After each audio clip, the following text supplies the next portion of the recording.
ये है कहानी माई बिलियनर लवर भाग 15। एआर समंदर की तरफ देखता सख्त लहजे में फोन पर अपनी मैनेजर से बात कर रहा था। उसे मैं देख लूंगा तुम। एआर जैसे ही ये कहते हुए पीछे मुड़ा, उसे वन्या वहां नहीं दिखी। वो माथे पर बल लिए वैसे ही फोन कान पर लगाए आसपास देखने लगा और अचानक ही फोन डिस्कनेक्ट कर आसपास वन्या को ढूंढने के लिए आगे बढ़ गया। ये कहाँ गई बिना मुझे कुछ बताए? ये एआर जैसे ही उस यॉट के दूसरी तरफ आया तो उसकी नज़र वन्या पर गई, जो रेलिंग के पास खड़ी दूर तक फैले समंदर को देख रही थी। अचानक ही एआर बिल्कुल शांत हो गया, उसके माथे पर आया बल मिट गया। वन्या की आंखें कभी ऊपर आसमान में चमक रहे चांद पर जाती तो कभी समंदर के पानी में पड़ती उसकी छवि पर चली जाती थी। बिना बताए मुझसे दूर क्यों आई तुम?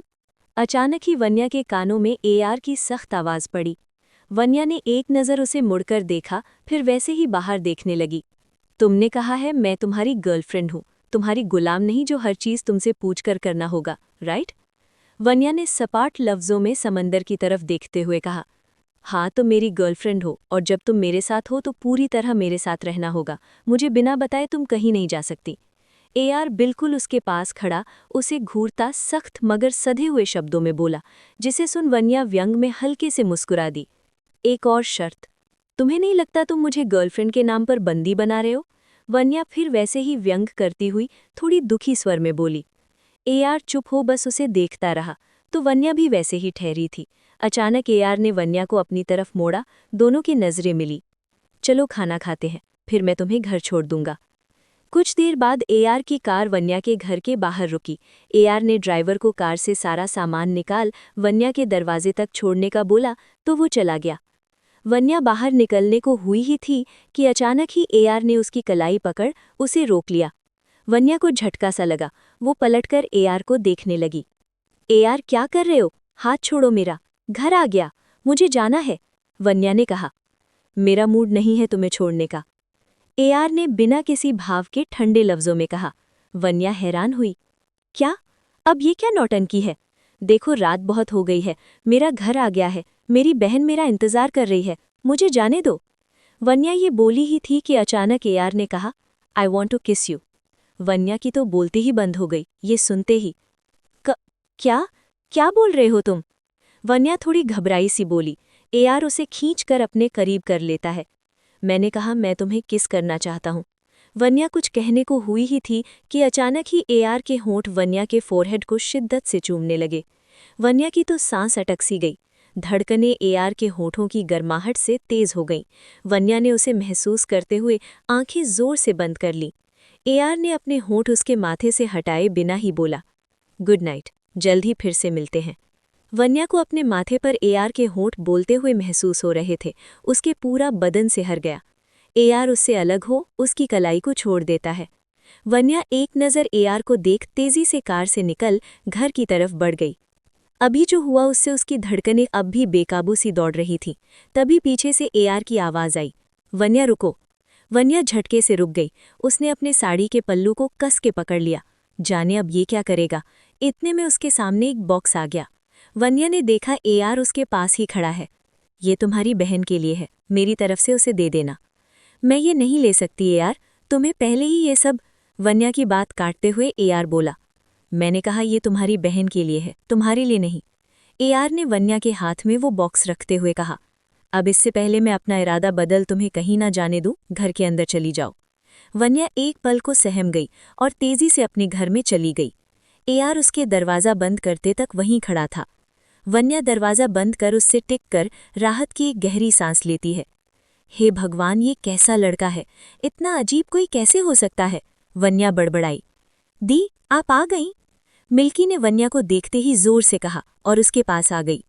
वन्या के आसपास बैग्स देख मिल्की ने मुंह बनाकर कहा, ये क्या दी, आप अकेले अकेले शॉपिंग पर गईं और मुझे बताया भी नहीं? और ये साड़ी, ये कितनी सुंदर लग रही है आप पे। ओहो, तो आप अपने बॉयफ्रेंड के साथ डेट पर गई थी, हाँ?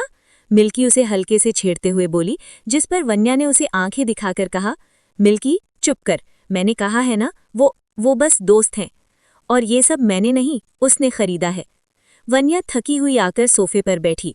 मिल्की भी उसके पास बैठ गई।